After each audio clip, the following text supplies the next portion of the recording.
What if I told you there's a single skill that could pretty much act like a superpower for your career and, your whole life? Seriously.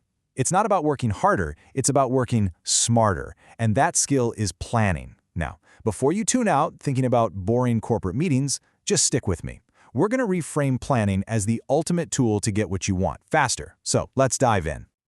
Okay, let's just get real for a second. You're pouring years of your life and tens, maybe even hundreds of thousands of dollars into your education. And the question that probably keeps you up at night is this all going to be worth it?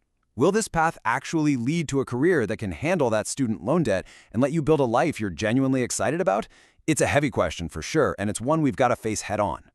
But here's the good news. You don't have to just cross your fingers and hope it all works out. Nope.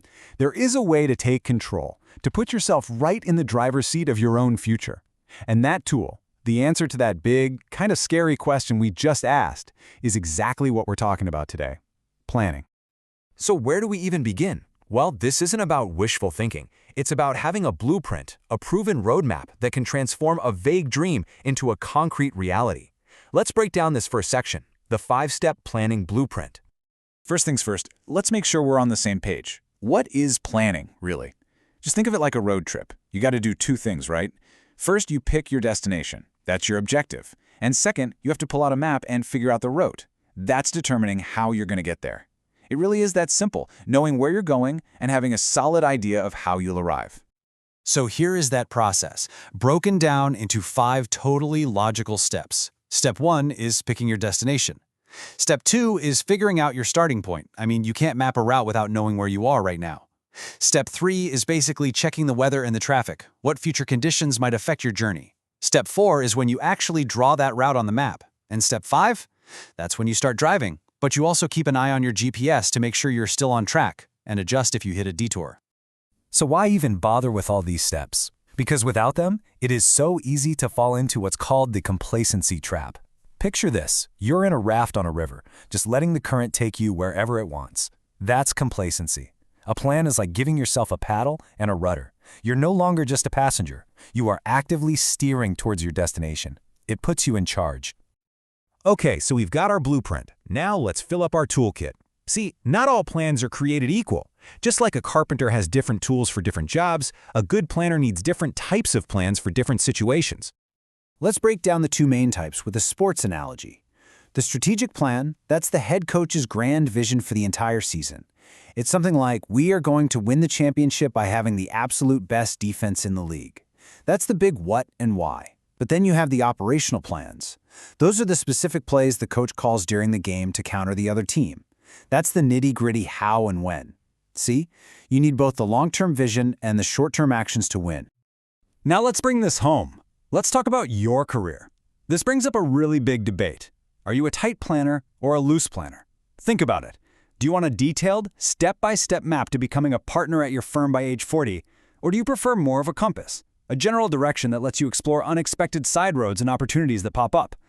There's really no right or wrong answer here, but it's a powerful choice you need to make for yourself. Do you want structure or spontaneity? But what about planning for things you can't possibly predict? Total unknowns. This is where a really powerful technique called scenario planning comes into play.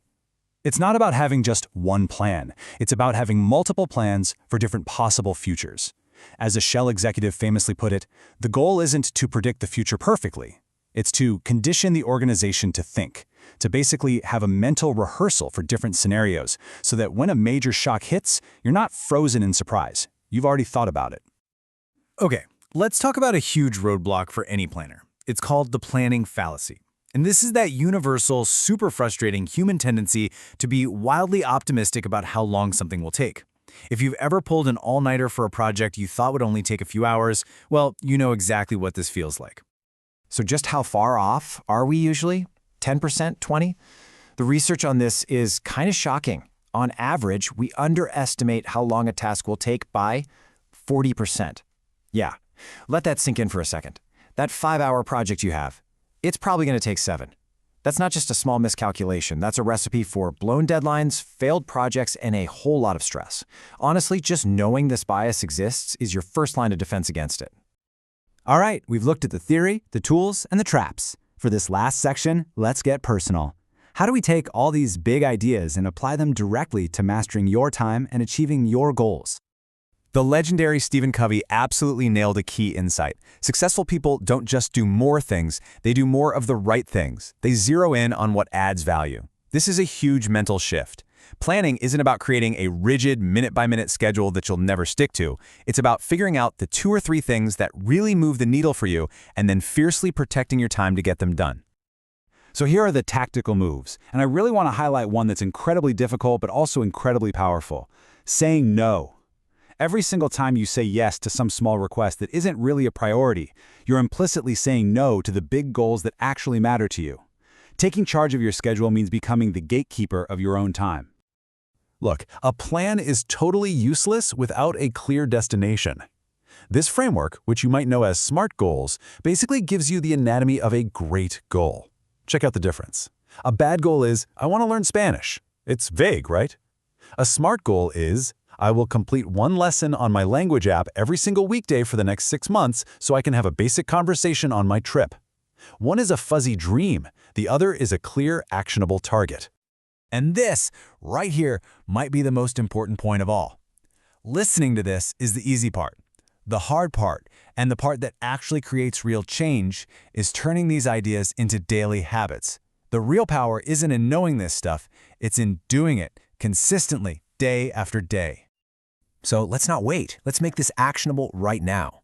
I'm going to leave you with this one final thought, a question to kickstart your own planning process. Forget about next year or even next month. What are your absolute top priorities for tomorrow? Answering that one simple question, that's the first step to taking back control.